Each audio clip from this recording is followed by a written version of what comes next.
سلسلہ میں امام حاکم نے اپنی مستدرک کے اندر اس حدیث کو نقل کیا. میرے آقا علیہ الصلوۃ والسلام صحابہ میں بیٹھے تھے تو حضور اچانک صحابہ میں بیٹھ کے مسکرائے. آج ہمارے پاس کوئی بندہ بیٹھ کے ایسے ہی مسکرا پڑے تو جس کا یعنی مسکرانے کا بظاہر سبب کوئی نہ ہو تو ہم یہ سمجھیں گے کہ شاید اس کی عقل پوری نہیں اس لیے بندہ یہ ہنس رہا ہے، حالانکہ ہنسنے والی تو بات تو کوئی نہیں ہوئی. لیکن میرے نبی کی عقل اتنی ہے. حضرت وہب بن منبہ کہتے ہیں میں نے 71 آسمانی کتابیں پڑھی، صحائف پڑھے، آسمانی کتابوں کا مطالعہ کیا، میں اس نتیجے پہ پہنچا پوری کائنات کی عقل مل کے ایک طرف جس میں سارے نبی بھی ہوں، رسول بھی ہوں، سارے دنیا کے اولیاء غوث اور قطب بھی ہوں، سب کی عقل اکٹھی کر کے ایک طرف رکھی جائے، میرے نبی کی عقل کے مقابلے میں یوں ہے جس طرح ریت کے صحرا کے مقابلے میں صرف ریت کے ایک ذرے کی حیثیت ہے. فرمایا میرے نبی کی عقل صحرا کی حیثیت رکھتی ہے اور پوری دنیا کی عقل میرے نبی کی عقل کے مقابلے میں ایک ذرے کی حیثیت رکھتی ہے. فرمایا یہ 71 کتابوں کا نچوڑ میں تمہیں دے رہا ہوں. اور نبی پاک علیہ الصلوۃ والسلام جب مسکرائے تو صحابہ نے بھی ضروری سمجھا کہ محبوب سے پوچھیں. اگر یہ کوئی معمولی بات ہوتی تو صحابہ اگنور کرتے، کہتے یہ کوئی بڑی بات نہیں ہے، ہو سکتا ہے محبوب کو اپنے کوئی گھر کی بات یاد آئی ہو اس وجہ سے مسکرا پڑے ہوں تو پوچھنا کوئی ضروری نہیں. لیکن صحابہ جانتے ہیں نبی کی مسکراہٹ کا معاملہ بھی معمولی نہیں. ہم تو یہاں بیٹھے ہیں، بس یہاں ہیں، نبی یہاں بیٹھ کے بھی پتہ نہیں کہاں کہاں ہیں.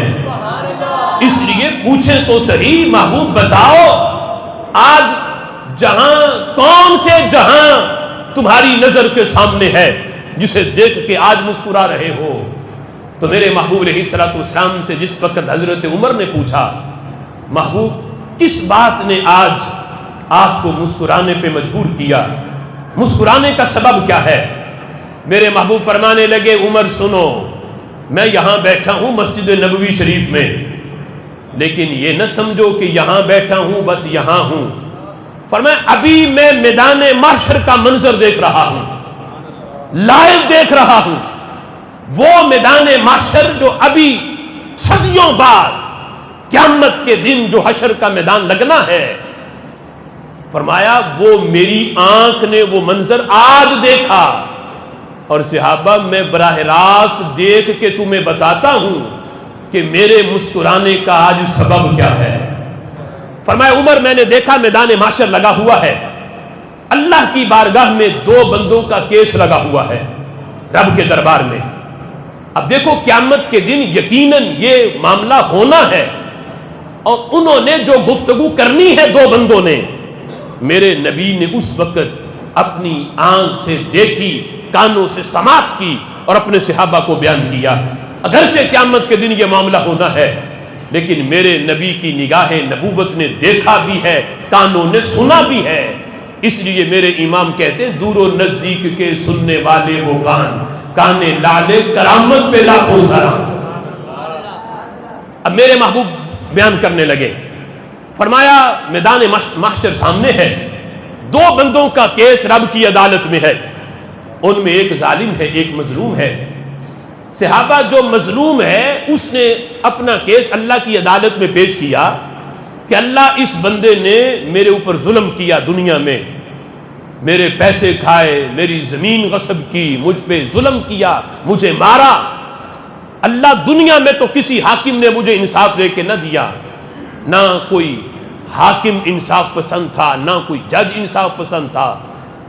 دنیا کے قانون یوں تھے جو مال دیتا اسی کی سنی جاتی، امیر چھوٹ جاتا غریب بیچارہ پھنس جاتا، یہ صورتحال تھا. لیکن اے اللہ تیری عدالت میں تو نا انصافی نہیں، یہاں تو انصاف ہی انصاف ہے. آج میں اپنا کیس تیری عدالت میں پیش کرتا ہوں، مجھے اس بندے سے انصاف لے کے دے. اب وہاں پیسوں کا مطالبہ نہیں ہونا، جو زمین غصب کی اس کا مطالبہ نہیں ہونا، وہاں جو مظلوم ہے وہ کہے گا اللہ آج بدلہ یوں لے کے دے اس ظالم نے جو نیکیاں کی ہیں وہ ساری میرے کھاتے میں ڈال دے۔ اب جس وقت وہ بندہ کہے گا اللہ اس کی نیکیاں مجھے لے کے دے، تو رب ذوالجلال اس بندے سے فرمائے گا، میرے محبوب جو براہ راست سن رہے ہیں، فرمایا اللہ نے اس بندے کو یہ جواب دیا ہے، بندے تو نے اپنا کیس لانے میں بڑی دیر کر دی، یہ جو ظالم ہے اس نے صرف تجھ پہ ظلم نہیں کیا، اس نے تو اوروں پہ بھی ظلم کیا ہوا تھا، وہ سارے کیس اپنا پہلے لے آئے، ساری نیکیاں تو وہ لے گئے، اب اس کے کھاتے میں نیکی بچی کوئی نہیں، تو تجھے کہاں سے دیں؟ لیکن میرے آقا فرماتے ہیں میرے صحابہ وہ مظلوم بڑا سیانہ ہے، کیس اپنا بڑے اچھے طریقے سے بغیر وکیل کے خود ہی لڑ رہا ہے، وہ کہتا ہے اللہ کوئی بات نہیں، اگر اس کی نیکیاں ختم ہیں تو میرے کھاتے میں گناہ تو باقی ہے، مجھے یوں بدلہ لے کے دے کہ میرے گناہ اس کے کھاتے میں ڈال۔ اور یہ باقاعدہ حدیث میں ہے، درجنوں حدیثوں میں، کہ یوں بدلہ حقوق العباد کا دیا جائے گا، اگر نیکیاں ختم ہو گئیں تو جو گناہ ہیں وہ اس ظالم کے کھاتے میں ڈالے جائیں گے۔ لیکن میرے آقا فرماتے ہیں میرے صحابہ یہاں رب ظالم کو بھی بخشنا چاہتا ہے، اللہ چاہتا ہے کہ ظالم بھی جنت میں جائے، لیکن رب کا عدل یہ ہے، معاملہ چونکہ حقوق العباد کا ہے، طریقہ کار یہ ہے، اللہ ویسے بیچ دے تو اللہ کو کوئی نہیں پوچھ سکتا کہ تو نے کیوں بخشا، رب ذوالجلال کسی کا پابند نہیں، سارے رب کے پابند ہیں، رب ذوالجلال بیچ دے کوئی پوچھے گا نہیں، لیکن اللہ نے ایک طریقہ کار وضع کیا کہ حقوق العباد جب تک بندے معاف نہ کریں اللہ بھی معاف نہیں کرتا، تو اللہ معافی بندے سے دلوانا چاہتا ہے۔